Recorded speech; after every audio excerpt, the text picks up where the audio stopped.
Are you Joe Biden supporter? Get yours now. Link in the description below. Well, here we are, the president once again at odds with U.S. intelligence officials, claiming that he's seen evidence that the novel coronavirus originated in a Chinese lab.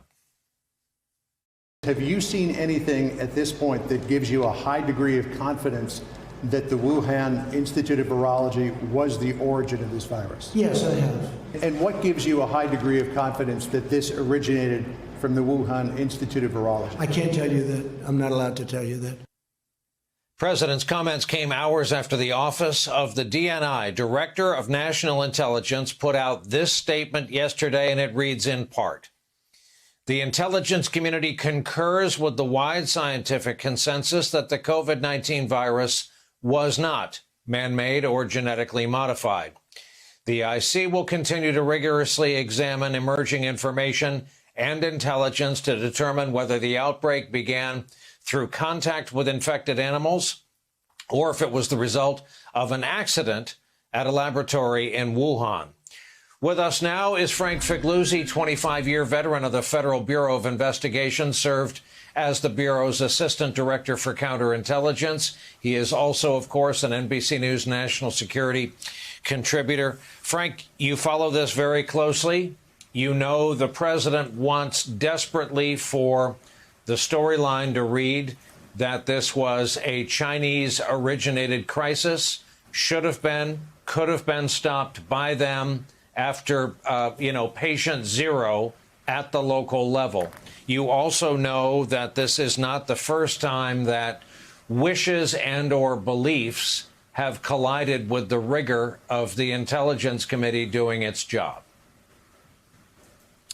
Brian, we've got a problem here, and it reminds me of the fable of the boy who cried wolf. That was a boy who just lied so many times that when the truth truly mattered, nobody believed him. We've got a president that's had such disdain for his intelligence community, ignored them and twisted them and come up with his own theories so many times that now when the truth really matters and when the intel really matters, we won't know whether to believe him or not. So that puts the intelligence community between a rock and a hard place. They want to be honest brokers of what they've got and what they don't have.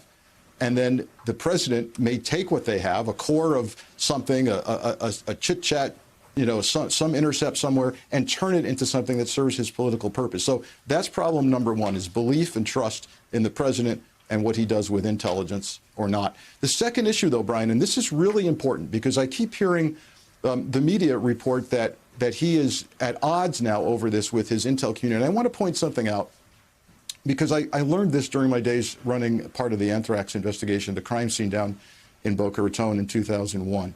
And that is that a virus can be naturally occurring, but also be leaked out of a laboratory or carried out of a laboratory. So I want to be very careful here in saying that these are not mutually exclusive. The DNI saying that there's no evidence that this was genetically engineered or weaponized, and in fact that it looks totally natural, is not inconsistent with the fact that it might have been experimented with or possessed or contained in a laboratory in Wuhan and leaked out. So I want to make that important distinction here. In fact, if you recall the anthrax case, it was our conclusion, at least general consensus, that it came from a specific flask at Fort Detrick, Maryland, in a USAMRIID highly secure laboratory. So let's make sure we understand that it's not yet inconsistent to say it's natural, but it might have come from a lab. Hey there, I'm Chris Hayes from MSNBC. Thanks for watching MSNBC on YouTube. If you want to keep up to date with the videos we're putting out, you can click subscribe just below me or click over on this list to see lots of other great videos.